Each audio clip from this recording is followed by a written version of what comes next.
Hey guys, what's up? Here with a deck profile, one of my most hated but my most competitive deck. It is the Shadow Paladin Witches. Those who have played me understand why.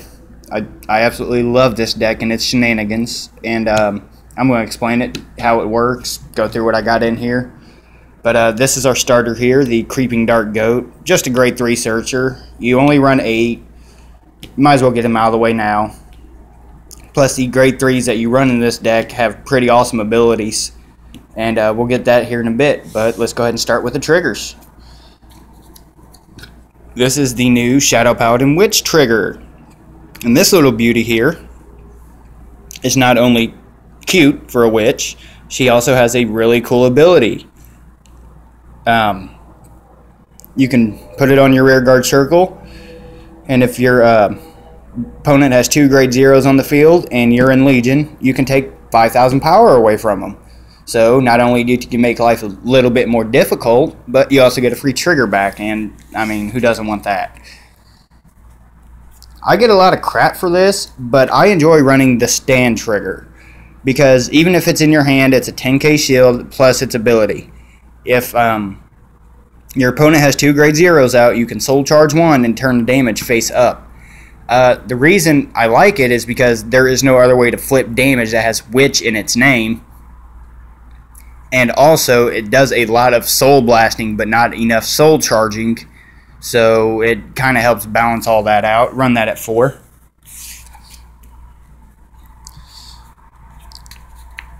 Heal trigger times 4. Gee, didn't see that coming. And one thing I really do like about this deck is its draw power, aside from these 4 draw triggers.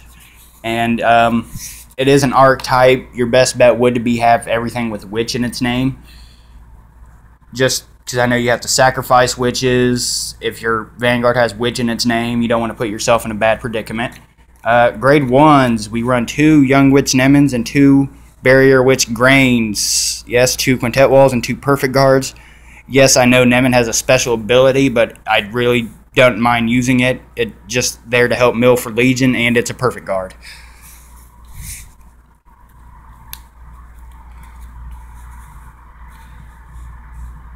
Witch of Precious Stones, Dana. She is actually really cool. Her ability is when she's placed on rear guard, if you have a Vanguard with Witch in its name, you can choose to Soul Blast 1 and pull a grade 0 out of your opponent's drop zone. So if they wanted to bring it back with Legion or something, nah, she ain't going to let that happen. Plus, she's 7k, you know, you could do her with the 7k boost, however it works for you. Witch of Quest Sakurna, she is a 6k grade 1. You know, it doesn't seem like much, but her ability is actually pretty awesome. Your Vanguard's in Legion and your opponent has 2 grade 0 or more out, you can sacrifice 1 witch and make them lose another 5 grand. So again, making life that much harder. And last but not least for this, we have Aryan Rod. The reason I chose to run her over Skull Witch Nemon is for 1, power. I've been grade stuck with Nemon and it sucked drastically. In her skill, even if you have to ride her opening turn, you can use her skill to help with Legion or, you know, maybe clear out some stuff you don't want. Moving on to grade 2. Here we have Inspection Witch Deidre. Her skill, same thing as Dana. When placed on rear guard, Soul Blast, grade 0 from the drop zone. Again, if they want a Legion or, you know, they got an annoying 10k booster, perfect.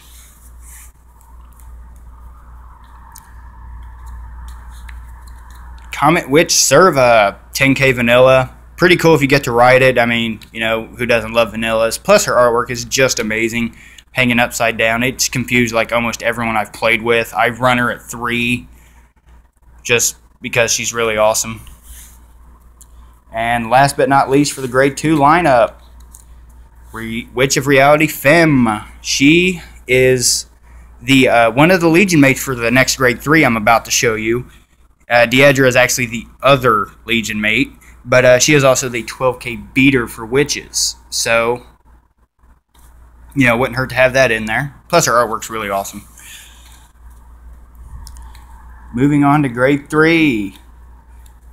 My beauty, Fianna. She is a $20 card,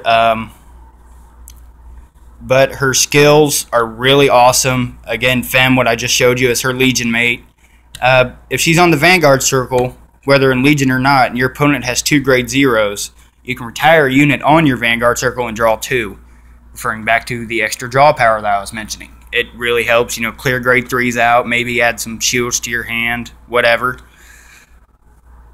And her Legion skill is, while she's in Legion, you can counterblast 2 and make your opponent choose 2 of your opponent's rear guards and make them check the top 10 cards of their deck for a grade 0.